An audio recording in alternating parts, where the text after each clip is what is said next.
আসসালামু আলাইকুম। এই ভিডিওতে আমরা দেখাবো কিভাবে অ্যালাইনমেন্টের মাধ্যমে আমরা খুব সহজে দক্ষতার সহিত কাজ করতে পারি। সো শুরুতে আমরা কিছু অবজেক্ট সিলেক্ট করে নিই। সো এখান থেকে হচ্ছে আমরা চাইলে এই অবজেক্টগুলোকে এক এক করে ধরে ধরে আমরা অ্যালাইনমেন্ট করতে পারি। সো সেক্ষেত্রে হচ্ছে আমাদের একটু কনফিউশন থেকেই যায় যে এগুলো আসলে ঠিকভাবে অ্যালাইনমেন্ট হচ্ছে কিনা। একটা শর্টকাট ট্রিক্স ইউজ করব, সেটা হচ্ছে অ্যালাইনমেন্টের মাধ্যমে কিভাবে অ্যালাইনমেন্ট করতে হয়। সো ফার্স্ট অফ অল আমরা এগুলোকে সিলেক্ট করব, সবগুলোকে একবার সিলেক্ট করে তারপর উপরে দেখতে পাচ্ছেন এখানে যে ফরম্যাট অপশন রয়েছে, তো ফরম্যাট ট্যাবে চাপ দিব। চাপ দেওয়ার পর এদিকে দেখতে পাচ্ছেন যে অ্যালাইনমেন্ট রয়েছে। সো অ্যালাইনমেন্টে চাপ দিলে এখানে alignment left, centre, right, top, middle, bottom, horizontally, vertical, align two slide, align two selected objects. তো এখানে অনেকগুলো অপশন রয়েছে। আমি জাস্ট একটা দেখাচ্ছি যে অ্যালাইন টু মিডল। সো মিডলে চাপ দিলে দেখা যাচ্ছে মাঝ বরাবর সব একসাথে চলে এসেছে। সো এখানে দেখতে পাচ্ছ যে এখানে গ্যাপ রয়েছে, এখানে গ্যাপ কম, এখানে গ্যাপ বেশি। সো এইটাকে আমরা কীভাবে সমাধান করতে পারি? সো এইটার জন্য হচ্ছে আমরা অবজেক্টগুলোকে আবার সিলেক্ট করব, সিলেক্ট করে ফরম্যাট থেকে হচ্ছে অ্যালাইনে যাব। অ্যালাইন থেকে এখানে হচ্ছে ডিস্ট্রিবিউট হরিজন্টালি, এখানে চাপ দিলে হচ্ছে কি সবগুলো সমান দূরত্বে চলে এসেছে।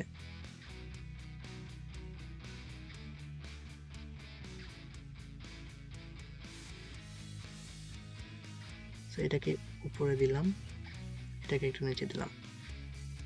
সবগুলো আবার সিলেক্ট করি।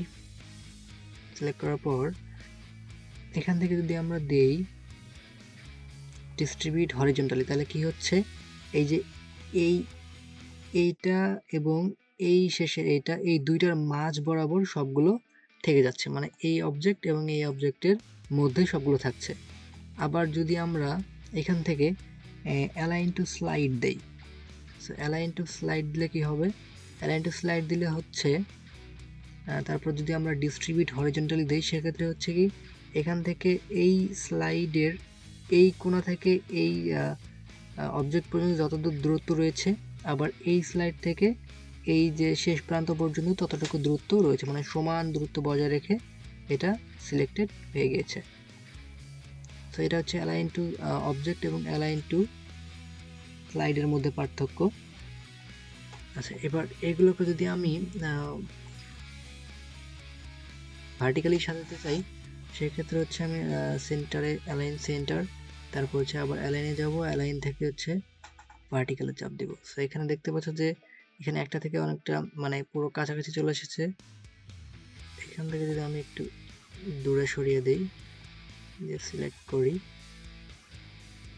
অ্যালাইন সেন্টার ভার্টিক্যালি, সেখান থেকে দেখতে পাচ্ছ যে সমান এটা থেকে এটা দূরত্ব যতটুকু, এটা থেকে ওটার দূরত্ব ততটুকু সমান দূরত্বের মধ্যে রয়েছে।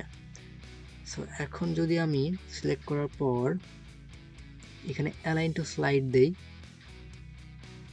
স্লাইড দেওয়ার পর হচ্ছে ভার্টিক্যালি, তাহলে হচ্ছে এখান থেকে এই অবজেক্টের দূরত্ব যতটুকু, আবার নিচে থেকে এই অবজেক্টের দূরত্ব অতটুকু। এটা হচ্ছে align two slide. So align two slide দিলে এই সুবিধাটা আমরা পাবো।